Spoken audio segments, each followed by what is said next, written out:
प्रभु आप लोगों के साथ हो और आपकी आत्मा के साथ। संत लूकस के अनुसार पवित्र सुसमाचार। हे प्रभु तेरी महिमा हो। ईसा का उपदेश सुनने के लिए नाकेदार और पापी उनके पास आया करते थे। फरीसी और शास्त्री यह कहते हुए गुनगुनाते थे, यह मनुष्य पापियों का स्वागत करता है और उनके साथ खाता पीता है।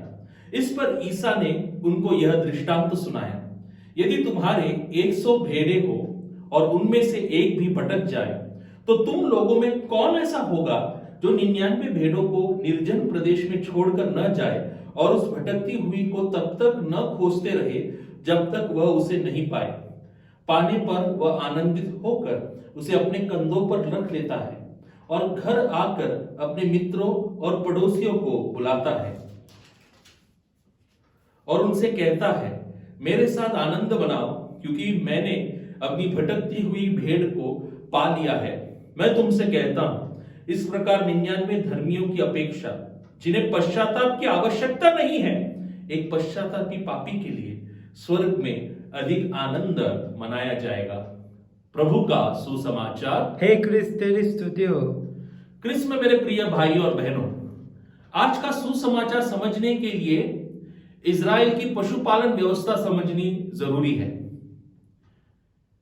इजराइल के हर एक घर में एक भेड़ हुआ करता था।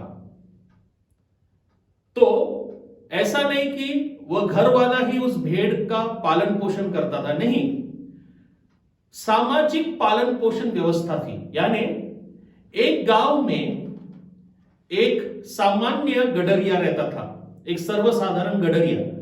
वह गांव के सब मेंढरों का पालन पोषण करता था। उनकी जिम्मेदारी उसके कंधों पर थी। तो समझो एक गांव में 100 घर है और हर एक घर में एक भेड़ है।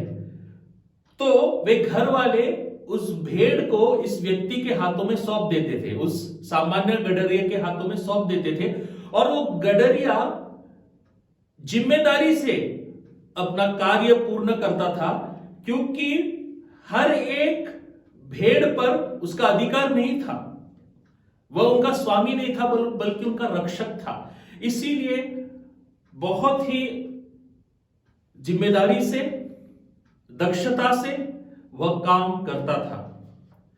यीशु इस व्यवस्था को एक रूप अलंकार के रूप में हमारे सामने प्रस्तुत कर रहे हैं और यह संदेश देना चाहते हैं कि हर एक व्यक्ति यीशु के लिए महत्वपूर्ण है।